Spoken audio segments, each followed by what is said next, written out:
સુરત શહેર કોંગ્રેસમાં છેલ્લા કેટલાય દિવસોથી સંગઠનની નવીન બોડીને લઈને ગજગ્રાહ જોવા મળી રહ્યો છે, ત્યારે આ વિગ્રહ અટકવાનું નામ લેતો નથી, જેના કારણે આંતરકલહથી જાણીતી કોંગ્રેસની છબી હવે ખરડાતી હોય તેમ લાગી રહ્યું છે। સુરત શહેર સંગઠનના નવા હોદ્દેદારોની કરાયેલી વરણી બાદ શહેર પ્રમુખ અને સામેના જૂથના સભ્યો વચ્ચે વર્ગ વિગ્રહ દિવસે ને દિવસે વધી રહ્યો છે, જેના પ્રત્યાઘાત રૂપે છેક દિલ્હી સુધી પડ્યા છે। ત્યારે હવે જૂથવાદ એટલી હદે વકર્યો છે કે સોશિયલ મીડિયા પર એકબીજા ઉપર આરોપ પ્રત્યારોપ કરવામાં આવી રહ્યા છે।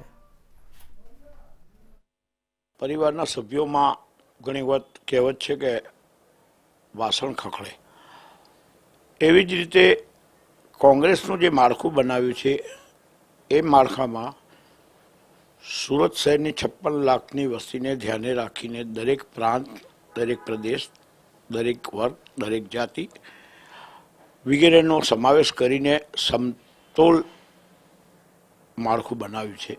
સુરત કોંગ્રેસમાં નવા માળખાની જાહેરાત વિરોધનો વંટોળ ઊભો થયો છે। એક ખેમો એવો છે કે જે પ્રેસિડેન્ટ બાબુ રાયકાનો વિરોધ કરી રહ્યા છે આ મામલે, ત્યારે બીજો એક પક્ષ એવો પણ છે કે જે બાબુ રાયકાની ફેવરમાં આવ્યા છે।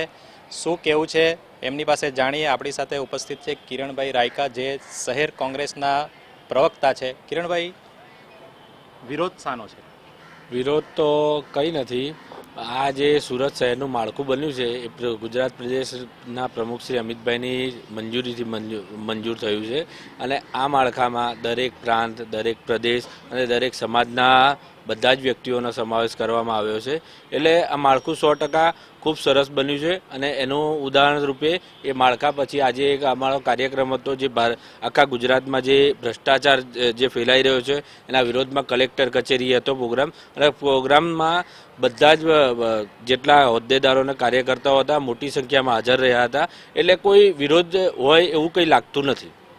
ઘણા લોકો કહે છે કે ચોક્કસ જૂથને વધારે મહત્વ આપવામાં આવ્યું છે અને જે પરિવારવાદ ચલાવવામાં આવ્યો છે તે કેટલું તથ્ય છે? ના, એવું બિલકુલ નથી, કેમ કે જે પણ લોકોને સમાવેશ કરવામાં આવ્યો છે એ બધા એક કોંગ્રેસ પરિવારના છે। એટલે આમાં કોંગ્રેસમાં જૂથ જેવું કંઈ નથી। આ જે પણ માણસો સમાવેશ કરવામાં આવે છે એ સમગ્ર કોંગ્રેસના પરિવારના માણસો છે।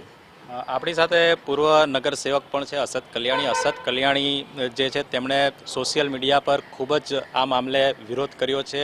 તેમણે જે હાલના જે સિટિંગ નગરસેવક છે ભૂપેન્દ્ર સોલંકી તેમની સામે ખુલ્લેઆમ જંગ છેડ્યો છે। અસદભાઈ, શું છે આખો મામલો અને શા માટે આ રીતે નીકળવાની ફરજ પડી? પહેલું તો સ્પષ્ટ કરું છું કે વિરોધ નથી કર્યો, વિરોધ કરનારાઓનો જે કોંગ્રેસ પક્ષની અમે બોડી જાહેર થઈ છે બાબુભાઈ રાયકા પ્રમુખ સ્થાન ઉપર જે રીતે શહેરનું એકમનું માળખું જાહેરાત કરવામાં આવ્યું છે એ માળખામાં તમામ લોકોને સમાવેશ કરવામાં આવ્યું છે। આજે 50 લાખની ઉપરનું શહેર છે અને એમાં સૌરાષ્ટ્રવાસીઓ પણ આવી જાય, માઇનોરિટી પણ આવી જાય, ઓબીસી પણ આવી જાય, બીસી પણ આવી જાય, સુરતી અસલ તે પણ આવી ગયા છે, મહારાષ્ટ્રીયન મુસ્લિમો પણ આવી ગયા છે।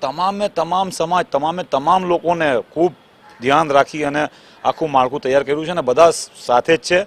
ગણતરીના 2-5 જે કાયમી જેને વિઘ્ન સંતોષી કહેવાય, ન્યુસન્સ વેલ્યુ, જેના લીધે કોંગ્રેસને કાયમ નુકસાન કરવાનો ધંધો કરવામાં આવી રહ્યો છે, હું એમ માનું છું, હમણાં હું સ્પષ્ટ પણ ખુલ્લે દિલથી કહું કે જે લોકો વિરોધ કરી રહ્યા છે એમાંથી 2-5ને લઈએ આપણે। ચાલો, તમે બ્રાહ્મણ છો, આપ્યા તમને 50 નામ આપ્યા, તમે બ્રાહ્મણ સમાજમાંથી 50 આગેવાનો લાવો, શહેર કોંગ્રેસની બોડીમાં સમાવી લઈએ છીએ। હું કહીશ બાબુભાઈ રાયકા સાહેબને, પ્રદેશ અમિતભાઈ ચાવડા સાહેબને, અને હું એમની આ માટે લડત લડીશ। પેલા એક જૈન સમાજમાંથી આવે છે ભાઈ સંજયભાઈ, તો એ વિરોધ કરે, હાનો વિરોધ કરે છે ભાઈ? તમે નેતા બનો છો, તમને બી 50 આપ્યા, લાવો ને 50 10 નામ આપો તમે જૈન સમાજમાંથી। તમારો એવો મત છે કે આ રીતે જે કોંગ્રેસને બદનામ કરે છે તેમને બહાર કરી દેવા જોઈએ? 100% હું તો એમ માનું છું, પણ આ તો કોંગ્રેસ પક્ષ છે, બાબુભાઈ રાયકા સાહેબ છે અને તમામને લઈને ચાલે છે। આવનારી ઇલેક્શન 2019નું ઇલેક્શન ટાર્ગેટ છે, સંસદની અંદર આ જીતવાની સીટ છે। બાબુભાઈ રાયકાની અધ્યક્ષસ્થાનમાં કોંગ્રેસ ખૂબ મજબૂત થઈ છે। જેમ આજે કહેવાયું, આજે આખું શહેર કોંગ્રેસ નહીં પણ શહેર કોંગ્રેસના નેજા હેઠળ આખું શહેર ત્યાં ઉમટ્યું હતું વિરોધ કરવા માટે, મુખ્યમંત્રીનું રાજીનામું માંગવા માટે। એટલું જબરજસ્ત મજબૂત સંગઠન છે। 2-5 લોકો, ગણતરીના લોકો આવા કરીએ છીએ એને અમે વખોડીએ છીએ, અને આવા તત્વો જે ભૂતપૂર્વ સમયની અંદર કોંગ્રેસની અંદર રહીને કોંગ્રેસના ભરતસિંહ સોલંકી જેવા મજબૂત કોંગ્રેસ પ્રમુખ હતા, એમના પુતળા બાળવાનો ધંધો કર્યો છે આ લોકોએ।